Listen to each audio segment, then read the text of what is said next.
يا أيها الذين آمنوا كتب عليكم الصيام كما كتب على الذين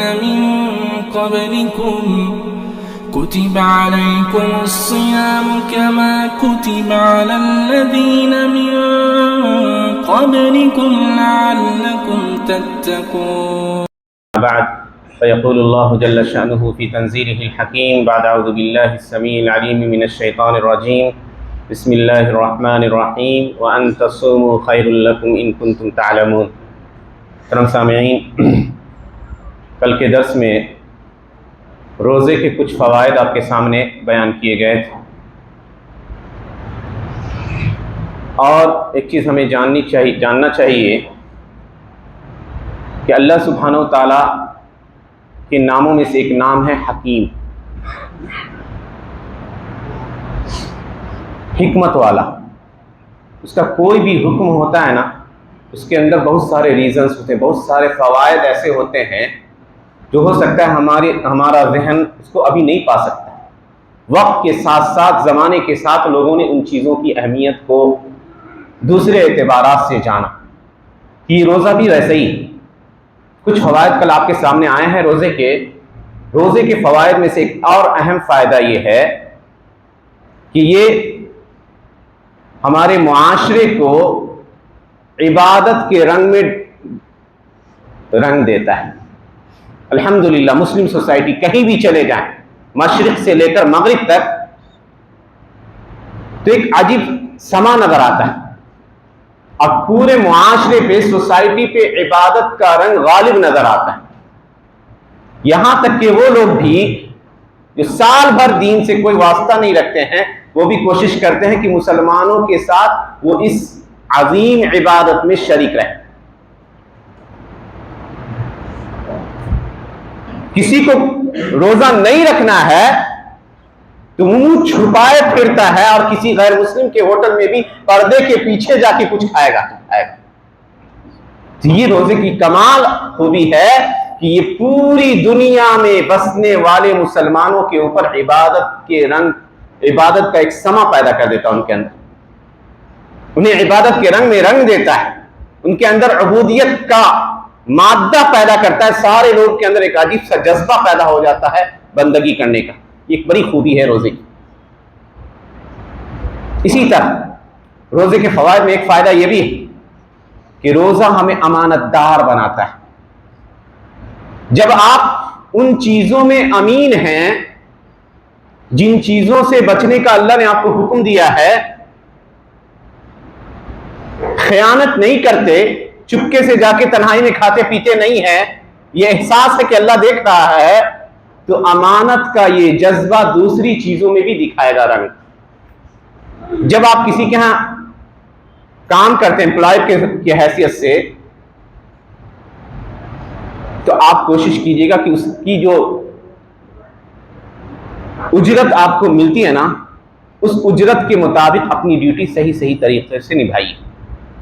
بڑی کمال کی بات کی ہے شیخ عثیمین رحمہ اللہ نے، آیت کریمہ ہے وَيْلٌ لِّلْمُطَفِّفِينَ، خرابی ہے ناپ تول میں کمی کرنے والوں کی۔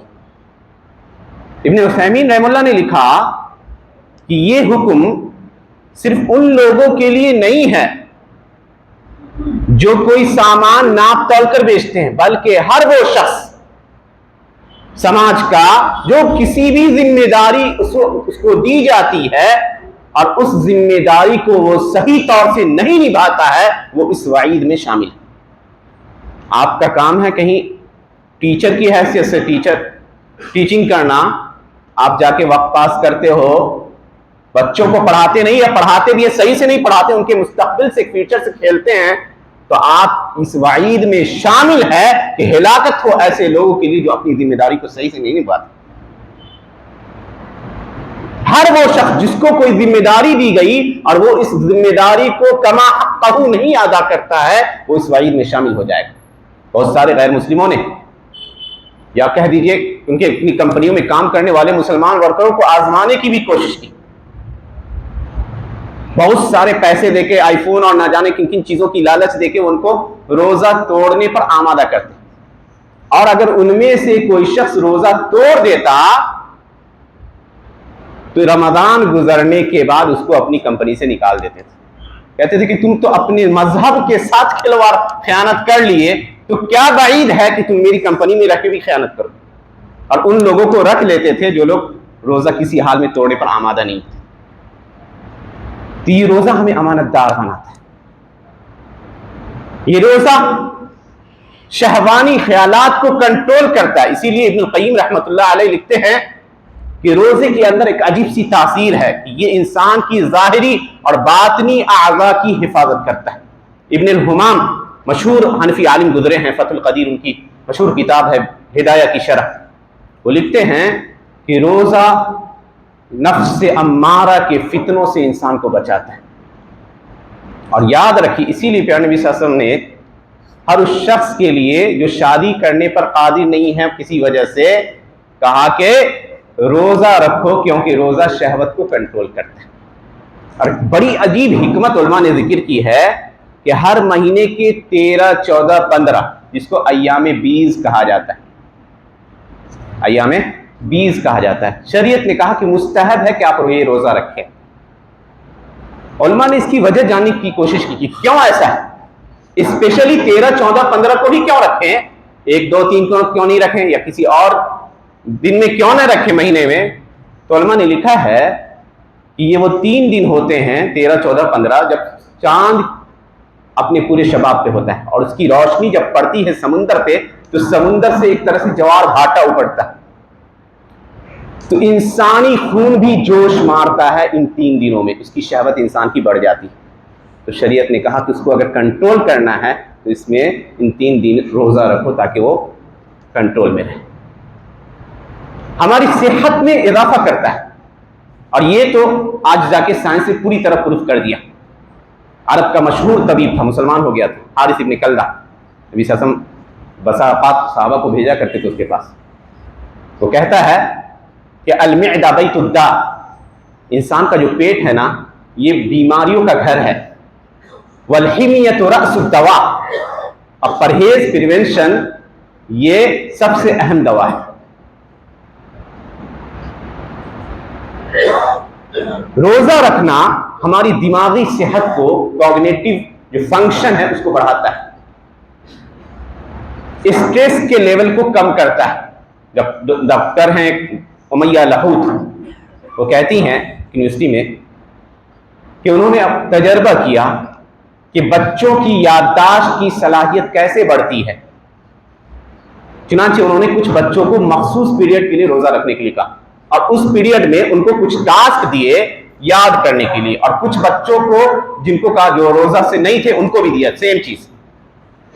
جن بچوں نے روزے رکھے ان کے اندر دیکھا گیا کہ ادراک کی صلاحیت، یاد کرنے کی کیپیسٹی بڑھ گئی تھی ان بچوں کے مقابلے میں جنہوں نے روزہ نہیں رکھا. تو روزہ ہماری دماغی فنکشن کو بڑھا دیتا ہے، اور اس کی وجہ بھی انہوں نے بیان کی. کہا کیوں؟ کہا روزے کی حالت میں خون کے اندر جتنی بھی ٹاکسن ہیں، زہریلے مواد ہوتے ہیں، روزہ رکھنے سے یہ چیزیں باہر چلی جاتی ہیں، خون صاف ہو جاتا ہے اور دماغ کو فریش اور تازہ خون ملتا ہے، جس کی وجہ سے سوچنے اور سمجھنے کی صلاحیت میں اضافہ ہوتا ہے. مختلف طرح کے جو کہہ دیجیے بلڈ کے اندر خرابیاں آتی ہے روزے سے وہ دور ہو جاتی ہیں. LDL جو بیڈ کولیسٹرول ہے وہ ختم ہو جاتا ہے. بہت ساری علماء نے، ایک لمبا مقالہ ہے بلکہ گھنٹوں لگے گا اگر آپ صحت میڈیکل سائنس کے اعتبار سے روزے کے فائدے گنانے شروع کیجیے. انسولین اس کو پیداوار کو کم کر دیتا ہے یہ روزہ. بہت سارے فوائد علماء نے ذکر کی، اور اسی لیے لقمان الحکیم کا مشہور قول ہے، انہوں نے اپنے بیٹے سے کہا تھا کہ اے بیٹے، کہ جب انسان کا پیٹ بھر جاتا ہے تو اس کے سوچنے کی صلاحیت سو جاتی ہے. اور اسی لیے مشہور جملہ ہے کہ نفس جب آسودہ ہوتا ہے تو اعضاء کو بھوکے رہتے ہیں، اس کے جو پارٹس ہیں وہ بھوکے رہتے ہیں، اور جب نفس بھوکا رہتا ہے تو یہ پارٹس جو ہے انسان کے اعضاء وہ جگے رہتے ہیں اور پوری طرح بیداری کے ساتھ کام کرتے ہیں. ایک جرمن ڈاکٹر ہے جس نے روزے کے اوپر ایک بہترین کتاب لکھی ہے، العلاج بالصوم وعلاج المعجزات، وولف پائر، اس نے کتاب لکھی ہے. کہا کہ روزے کی اہمیت ایسی ہے کہ سرجری کے مقابلے میں یہ ایک طرح کا علاج ہے. جس طرح بہت ساری لا علاج بیماریوں کا علاج صرف سرجری کے ذریعے ممکن ہے، اسی طرح بہت ساری بیماریوں کا علاج روزے کے ذریعے ہی ممکن ہے. یہ وہ چیزیں ہیں. الحمدللہ یہ اسلام وہ دین ہے جو آپ کو کہہ دیجئے کہ یہ موقع فراہم کرتا ہے کہ ایک طرح سے پوری جسمانی سسٹم کو ریفریش کرنے کا ایک موقع ہے. روزہ ہمارے اندر ارادے کی قوت کو پیدا کرتا ہے، مضبوط بناتا ہے. اسی لیے اللہ نے کہا وَاسْتَعِینُوا بِالصَّبْرِ وَالصَّلَاةِ، صبر اور نماز کے ذریعے مدد طلب کرو. علماء نے لکھا اس آیت میں صبر سے مراد روزہ ہے، اور اسی لیے اللہ کے نبی صلی اللہ علیہ وسلم نے فرمایا کہ جو شخص چاہتا ہے کہ اس کا دل صاف پاک ہو، کسی کے لیے کوئی عیب، کوئی حسد، کوئی کینہ کپٹ نہ ہو، مسند احمد کی صحیح حدیث ہے، کہا صوم شہر الصبر وثلاثة ایام من کل شہر یذہب وحر الصدر، کہ صبر والے مہینے کا روزہ یعنی رمضان کا روزہ، اور ہر مہینے 3 دن روزہ کوئی شخص پابندی سے رکھتا ہے تو وہ اس کے سینے کو کینہ کپٹ حسد جلن سب سے خالی کر دیتا ہے. تو ایک دم پرسکون رہنا چاہتے ہیں تو روزے کو اپنی زندگی کے نظام کا حصہ بنائیں. اور بھی بہت سارے فوائد علماء نے ذکر کیے کہ انسان کو نیکیوں کا عادی بنا دیتا ہے، نیکیوں کا عادی بنا دیتا ہے. اور بعض سلف سے پوچھا گیا، ابن رجب الحنبلی نے لطائف المعارف میں لکھا ہے کہ لما شرع رمضان، رمضان کا روزہ کیوں فرض کیا گیا؟ تو انہوں نے جواب دیا تاکہ مالدار بھی بھوک کا مزہ چکھے تو بھوکوں کو بھلائے نہیں.